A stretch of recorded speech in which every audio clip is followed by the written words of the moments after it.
بسم اللہ الرحمن الرحیم. گلزار اردو لازمی 12ویں جماعت کے لیے آج انشاءاللہ العزیز حضرت فاطمۃ الزہرا رضی اللہ عنہا کی رخصتی، اس کا مرکزی خیال پڑھیں گے. بند کی تشریح، تعارف شاعر، مشقی سوالات. شاعر کا نام ہے ابو الاثر حفیظ جالندھری اور یہ ماخوذ ہے شاہنامہ اسلام سے.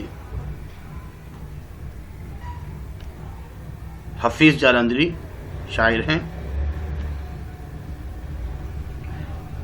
سب سے پہلے تعارف شاعر.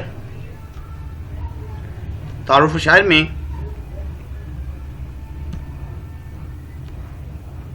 ابو الاثر حفیظ جالندھری، ان کا جو نام ہے وہ ہے محمد حفیظ،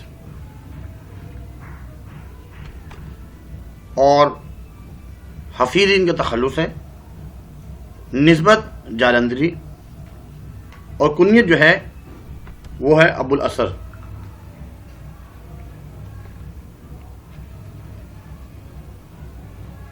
حفیظ جالندھری ہندوستان کے شہر جالندھر میں پیدا ہوئے ہیں اور پیدا ہوئے ہیں 1900 میں. 1982 میں ان کا انتقال ہوا. جب پاکستان بنا تو 1947 میں لاہور آ گئے. جب لاہور آئے تو لاہور آ کر آپ نے ہونہار بک ڈپو قائم کیا اور علمی ادب جو کتابیں ہیں اس کی طباعت اور اشاعت میں، کمپوزنگ، اس کو شائع کرنا، اس میں مصروف ہو گئے. اور آپ کا جو ہے سب سے بڑا جو کارنامہ ہے وہ شاہنامہ اسلام، جو آپ نے کتاب لکھی شاہنامہ اسلام، یہ آپ کا سب سے بڑا کارنامہ ہے. تصانیف، ان کی نظموں کے مجموعے، ایک تو شاہنامہ اسلام مکمل، نغمہ زار، سوز و ساز، تلخوابہ شیریں، اور آپ نے 120 ترانوں میں سے جو ترانہ آپ کا سلیکٹ کیا گیا اور قومی ترانہ جو ہے وہ بھی حفیظ جالندھری ہی نے لکھا. اس کے بعد مرکزی خیال. مرکزی خیال میں یہ بات بتائی جا رہی ہے کہ شاعر جو ہے وہ تو مسلمانوں کو تنقید کا نشانہ بنا رہے ہیں کہ بیٹی کے شادیوں پر بیجا اور فضولیات خرچ نہ کی جائیں، سادگی سے شادی ہو. جیسے حضور صلی اللہ علیہ وسلم کی لاڈلی بیٹی کی شادی نہایت سادہ طریقے سے ہوئی تھی، اور آپ نے اپنے پیارے صحابی حضرت علی رضی اللہ تعالیٰ عنہ کے ساتھ جب رخصت کیا تو لاکھوں کا جہیز تو نہیں تھا، سامان جو ہے وہ لاکھوں کا تو نہیں تھا، بلکہ ان کے ساتھ ان کی تربیت کو روانہ کیا، تعلیم و تربیت. اس نظم کے ذریعے شاعر مسلمانوں کو شادیوں پہ جو فضولیات اور بیجا رسم و رواج ہوتی ہے اس سے منع فرما رہے ہیں، اور وہ یہ چاہتے ہیں کہ ہر بیٹی کی شادی خاتون جنت حضرت فاطمۃ الزہرا رضی اللہ عنہا کی شادی جیسی ہو. اس کے بعد اسی نظم میں سے ایک شعر. چلی تھی باپ کے گھر سے نبی کی لاڈلی پہنے، حیا کی چادریں عفت کا جامہ صبر کے گہنے. مرکزی خیال تھا. یہ پوری نظم ہے، اور اس کو جب ہم بند کی تشریح کریں گے اشعار اس ٹائم پڑھے جائیں گے.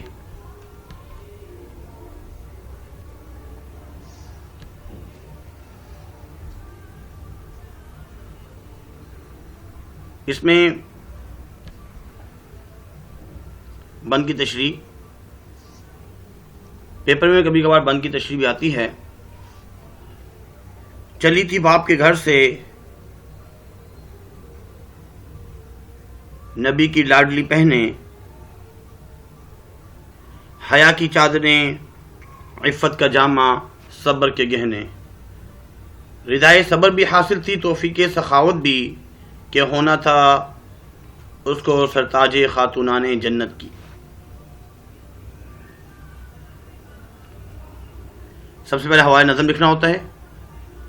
یہ بند ہماری درسی کتاب کی نظم حضرت فاطمہ الزہرا رضی اللہ عنہا کی رخصتی سے لیا گیا ہے۔ اس کے بعد حوالہ شاعر، اس میں شاعر کا نام، کہ اس نظم کے شاعر کا نام حفیظ جالندھری ہے۔ تشریح میں ہم یہ لکھیں گے کہ شاعر فرماتے ہیں کہ ہمارے نبی صلی اللہ علیہ وسلم کی لاڈلی بیٹی کی جو شادی ہے وہ بہت ہی سادگی کے ساتھ ہوئی، اور جب ان کو اپنے گھر سے رخصت کیا تو کردار کی پاکیزگی اور حیا کی دولت، حیا کی چادریں، حیا کی دولت، شرم و حیا اور چند ضروری اشیاء ان کے پاس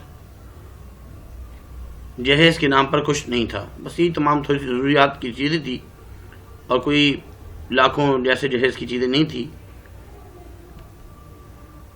اس میں آگے فرما رہے ہیں، شاید کہتے ہیں کہ بیٹیوں کی اصل دولت ان کا کردار، ان کی حیا اور پاکیزگی ہے۔ اگر یہ سب نہ ہو تو باقی سب بیکار ہے۔ اس لیے جب حضرت فاطمہ رضی اللہ عنہا اپنے بابا کے گھر سے رخصت ہوئیں تو ان کے پاس بھی حیا کی چادر، پاکیزگی کا لباس اور صبر کے گہنے، صبر کے زیور موجود تھے۔ شاعر مزید فرماتے ہیں کہ ہمارے نبی صلی اللہ علیہ وسلم کی لاڈلی بیٹی کی شادی نہایت سادہ طریقے سے ہوئی۔ اللہ تعالیٰ نے بے شمار صفات سے انہیں نوازا تھا۔ حضور صلی اللہ علیہ وسلم کی لاڈلی تنگ دستی کے باوجود نہایت سخی تھیں۔ وہ خود بے شک بھوکی رہ لیتی تھیں، مگر انہوں نے کبھی کسی سوالی کو خالی ہاتھ نہ لوٹایا، اور اسی وجہ سے ان کو خاتون جنت کہا گیا۔ اس کے بعد اگلا شعر، اسری کی تربیت میں اسوہ تھا یمن و سعادت کا، اسری کی گود سے دریا ابلنا تھا شہادت کا، وہی غیرت جو مہر خاتم حق کا نگینہ تھی، امین کی لاڈلی ہی اس امانت کی امینہ تھی۔ اس میں شاعر فرمانا چاہ رہے ہیں کہ حضرت فاطمہ رضی اللہ عنہا نے امام حسن اور حسین رضی اللہ تعالیٰ عنہ کی تربیت کی اور ان کے اخلاق اور کردار کو سنوارا، اور ماں کے لال نانا کے دین کی سربلندی کے لیے شہید ہوئے۔ اس شعر کے ذریعے شاعر نے حضرت فاطمہ رضی اللہ عنہا کی عظمت بیان کی ہے کہ وہ ایسی ماں ہیں جنہوں نے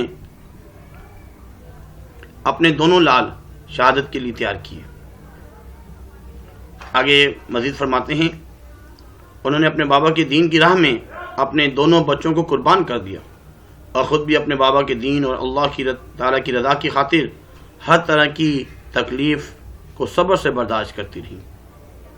علی المرتضیٰ نے آج تاج حل عطا پایا، دلہن کی شکل میں ایک پیکرے صدق و صفا پایا، پیدر کے گھر سے رخصت ہو کے زہرا اپنے گھر آئیں، توکل کے خزانے دولت مہر وفا لائیں۔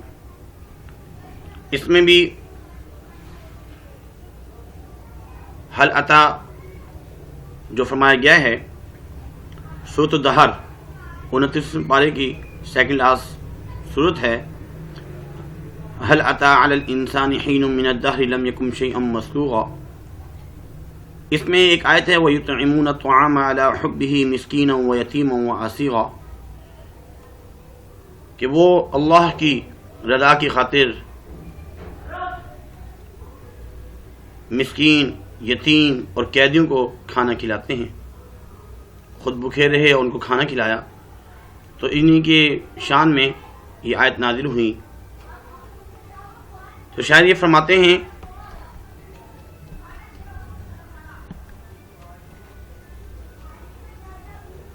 حضور صلی اللہ علیہ وسلم نے اپنی لاڈلی کو جب گھر سے رخصت کیا تو ان کے پاس دنیاوی ساز و سامان کے بجائے اللہ پر مکمل بھروسے کا خزانہ موجود تھا۔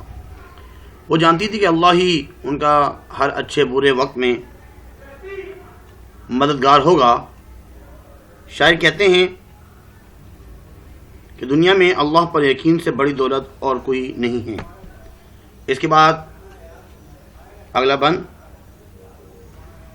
جہیز ان کو ملا جو کچھ شہنشاہ عالم سے، ملا ہے درس ہم کو سادگی کا فخر آدم سے۔ آدم علیہ السلام کو بھی ان پر فخر تھا۔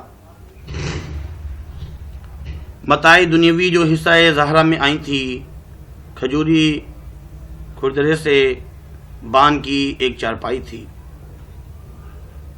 مشقت عمر بھر کرنا جو لکھا تھا مقدر میں، ملی تھی چکیاں دو تاکہ آٹا پیس لیں گھر میں۔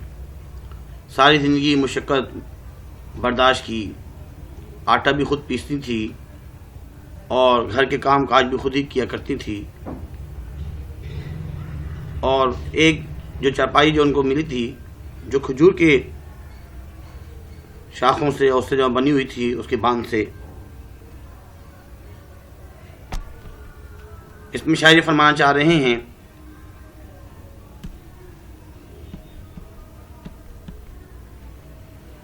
کہ ہمارے نبی صلی اللہ علیہ وسلم کی لاڈلی بیٹی کی شادی نہایت سادگی سے ہوئی۔ حضرت فاطمہ الزہرا رضی اللہ عنہا کو دنیاوی ساز و سامان کے نام کھجوروں کے کھردے سے باندھ کی ایک چارپائی ملی تھی، اور انہوں نے سادہ جہیز پایا تھا جو صرف روزمرہ کی زندگی میں استعمال ہونے والی معمولی اشیاء تھی۔ آگے فرمانا چاہ رہے ہیں، ہمارے پیارے حبیب صلی اللہ علیہ وسلم جانتے تھے کہ ان کی لاڈلی بیٹی کی زندگی محنت اور مشقت کرنے میں گزرے گی، اس لیے ان کو جہیز میں 2 چکیاں دی تھیں جن میں وہ گندم کو پیس کر آٹا بناتی تھی۔ اور یہاں پہ شاید جو ہے انسانوں کو اپنا کام خود کرنے کی ترغیب دے رہے ہیں، اور ہمیں کوئی بھی کام کرنے میں عار اور شرم محسوس نہیں کرنی چاہیے۔ اس کے بعد مزید فرماتے ہیں، گڑھے مٹی کے 2 تھے اور ایک چمڑے کا گدھا تھا، نہ ایسا خوشنما تھا نہ بدزیب اور بھدا تھا، بڑے تھے اس میں روئی کی جگہ پتے کھجوروں کے، یہ وہ سامان تھا جس پر جان و دل قربان حوروں کے۔ اس میں بتایا جا رہا ہے کہ مٹی کے 2 گھڑے تھے اور چمڑے کا ایک گدھا تھا۔ وہ اتنا خوبصورت بھی نہیں تھا، اتنا خوشنما بھی نہیں تھا، اتنا بدزیب بھی نہیں تھا، لیکن اس میں روئی نہیں بھری ہوئی تھی، نہ ہی کوئی فوم وغیرہ بھرا ہوا تھا، بلکہ کھجوروں کے پتے بھرے ہوئے تھے اس میں۔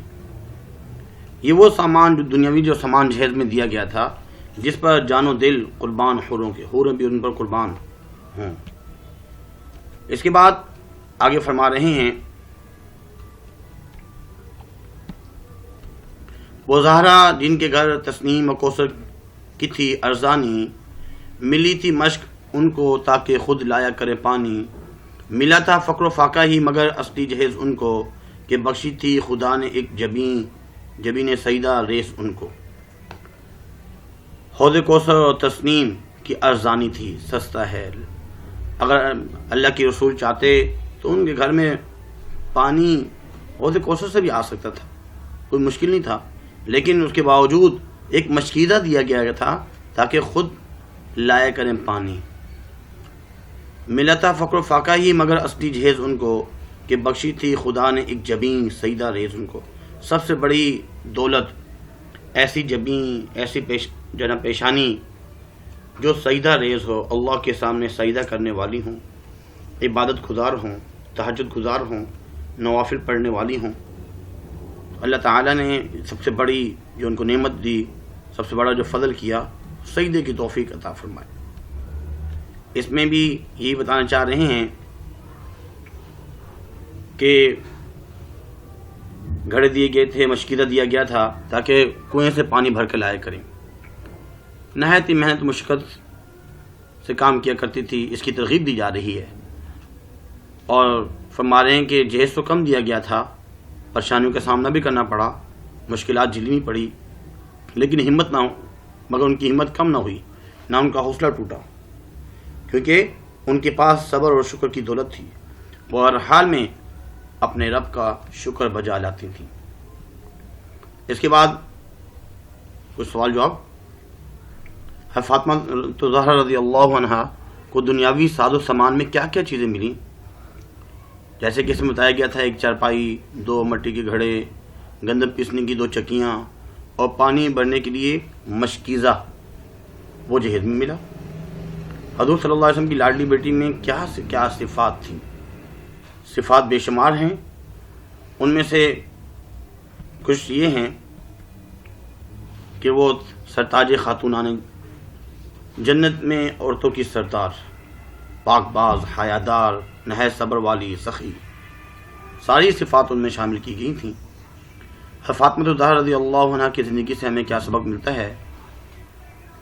فاطمہ الزہرا رضی اللہ عنہ کی زندگی سے ہمیں یہ سبق ملتا ہے کہ ہمیں اپنی زندگی نہایت سادگی، سلیقہ شعاری اور اللہ کے بتائے گئے راستے پر چل کر گزارنی چاہیے، اور اللہ کے دین کی سربلندی کے لیے بڑی سے بڑی قربانی دینے سے دریغ نہیں کرنا چاہیے۔ اور ان کی شادی سے ہمیں یہ سبق ملتا ہے کہ بیٹیوں کو جہیز میں دنیاوی ساز و سامان بھی دیا جائے ضرورت کے مطابق، لیکن اصل جو چیز ہے وہ ہے تربیت، اخلاقی قدریں، یہ دینی چاہیے۔ امید کرتے ہیں کہ آج کا لیکچر آپ کو سمجھ میں آیا ہوگا۔ آج کے لیے اتنا ہی کافی ہے۔ اللہ حافظ، وما علینا الا البلاغ المبین۔ جزاکم اللہ خیر فاحسن الجزاء۔